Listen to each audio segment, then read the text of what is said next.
तो दोस्तों अगला ऑप्शन यही है कि अब पवन सिंह नई शादी करेंगे। नमस्कार दोस्तों, मैं धनंजय कुमार, इसी के बारे में हम बातचीत करने वाले हैं वीडियो में। वीडियो को एंड तक देखते रहिए और जो लोग मेरे चैनल को भी तो सब्सक्राइब नहीं किए हैं वो लोग कर लें, क्योंकि हमारे चैनल पर भोजपुरी का हर खबर सबसे पहले आता है। पवन सिंह और ज्योति सिंह का आज आरा कोर्ट में पेशी था, जो कि दोनों लोग गए थे आरा कोर्ट में, और फैसला हमने आप सभी को बता ही दिया है। फैसला किया आया है, पवन सिंह ज्योति सिंह को नहीं रखना चाहते हैं। वहीं ज्योति सिंह पवन सिंह के साथ रहना चाहती हैं, लेकिन पवन सिंह साफ साफ इनकार कर रहे हैं कि मैं ज्योति सिंह को नहीं रखूंगा। तो ज्योति सिंह ने ये डिमांड किया है कि पढ़ाई लिखाई का मेरा खर्च दीजिए, रहने के लिए घर दीजिए, यही सब डिमांड ज्योति सिंह ने किया है कोर्ट में। तो दोस्तों आज साफ साफ क्लियर हो गया है कि पवन सिंह ज्योति सिंह को नहीं रखना चाहते हैं, और पवन सिंह का अब अगला ऑप्शन यही बचा हुआ है कि अब पवन सिंह नई शादी कर सकते हैं 2024 में। और अपने माँ को प्रॉमिस भी किए थे पवन सिंह, माई के सपना पूरा करब चाहे जैसे भी होखे। और बहुत जल्द पवन सिंह और ज्योति सिंह का तलाक वाला मैटर खत्म होने वाला है कुछ ले देकर। हाँ तो दोस्तों अभी का बड़ी खबर है कि भोजपुरी के पावर स्टार पवन सिंह ज्योति सिंह को नहीं रखना चाहते हैं। हाँ एक बात और आप सभी को बताना चाहता हूँ, कोर्ट के फैसला के बाद पवन सिंह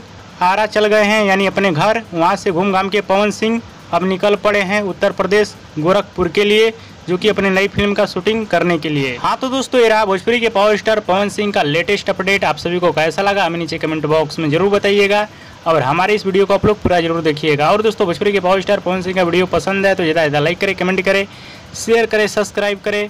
धन्यवाद दोस्तों।